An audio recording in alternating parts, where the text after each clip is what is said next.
अस्सलाम वालेकुम दोस्तों।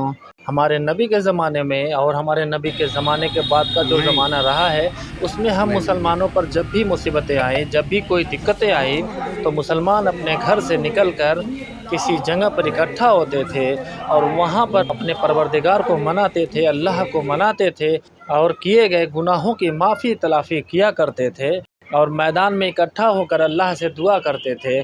तो ऐसा कई रिवायतें मिलती हैं जिसमें यह साबित होता है कि जब मुसलमान अपनी मुसीबतों के लिए घर छोड़कर कहीं एक जगह इकट्ठा होता है और वहाँ पर जब अल्लाह से माफ़ी मांगी जाती है, अल्लाह से फिर दुआ मांगी जाती है, ऐसे बहुत सारी रिवायतें हैं जिसमें यह साबित हुआ है कि ये दुआएं उनकी कबूल होती हैं। दोस्तों, आज के ज़माने में हम मुसलमानों के अंदर कितनी कमियां हैं, हम सभी बखूबी जानते हैं। दोस्तों, इस समय हम मुसलमानों पर कितनी आफ़तें हैं, हर तरीके की आफ़तें हैं, आप बहुत अच्छे से जानते हैं।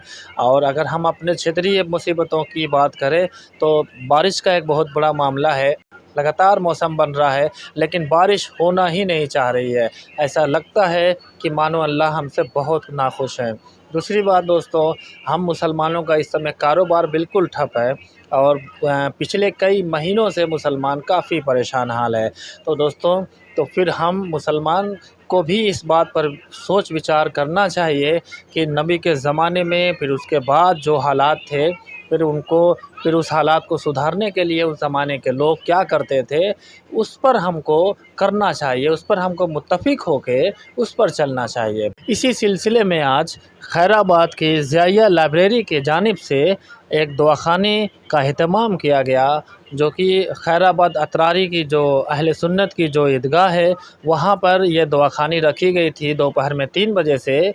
आप देख सकते हैं तमाम लोग उसमें जुड़े हैं, अल्लाह की बारगाह में आए हैं, अल्लाह के सामने हाथ फैलाकर अल्लाह के सामने गुनाहों की माफ़ी मांगकर अल्लाह से अपनी माफ़ी कराकर यहाँ पे दुआ की जा रही है। हम मुसलमानों पर जो मुसीबतें आई हैं और हम मुसलमानों के कारोबार जो धीरे धीरे ठप हो रहा है, तो इन सब पर आज दुआखानी हुई है ईदगाह खैराबाद अतरारी अहले सुन्नत में। देखिए, ये दुआखानी आपके सामने है, तमाम लोग जुड़े हुए हैं। तो दोस्तों, ये अल्लाह को मनाने का सबसे बेहतर तरीका है कि हम घर से बाहर निकलें, हम मुसलमान एक जगह इकट्ठा हों, अल्लाह से मांगें, हमने जो गलतियां की हैं उसकी माफ़ी मांगें और अल्लाह से मांगें, तो यकीनन अल्लाह देने वाला है और अल्लाह माफ़ करने वाला है। माफ़ी मांगने वाले को पसंद करता है। यकीनन उनकी दुआएं, हम मुसलमानों की दुआएं ज़रूर कबूल होंगी।